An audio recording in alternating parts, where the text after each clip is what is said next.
دوستان عزیز، ماشین نوبتی ما مرسدس اکروس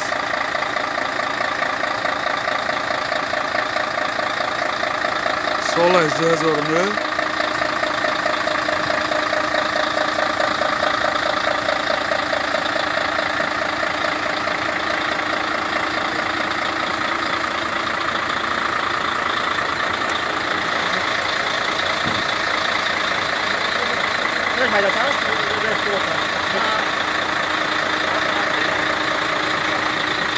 Сиденье, гриф, обогрев.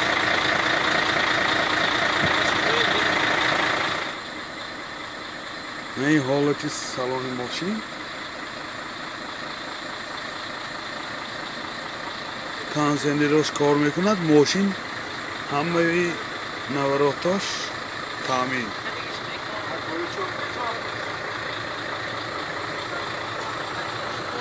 الکترونیکه پرابیگش 312,000 کیلومتر.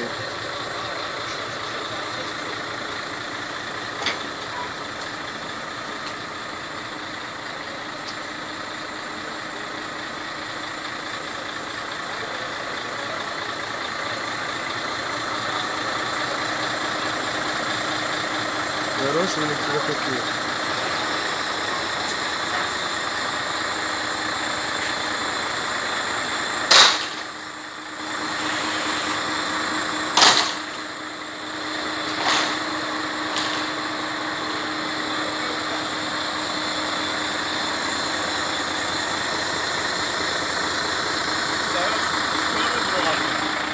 нархаш 355,000 сом бо савдо мешад.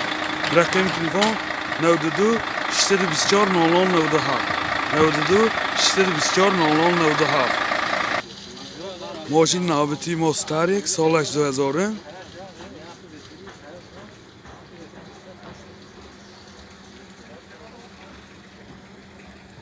ساسیانی بالونش 60%.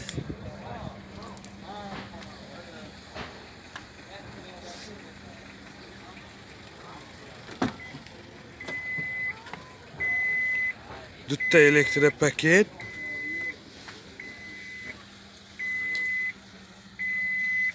Mexanik. Magnetofon. Konditsioner. Pробегач 230,000 километр. Mani holati saloni peshi moshin.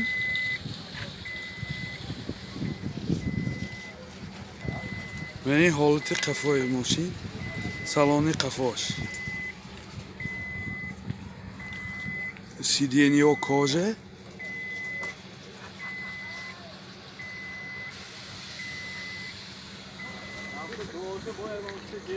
Мотораш се. Сөзишвори газ. Газаш родной. Заводской. Дата газки 70 километр мегада. нархаш чанд пул меке? нархи мошин 35,000 сом бо савдо мешад. телефон барои маълумот 92 626 0025 92 626 0025.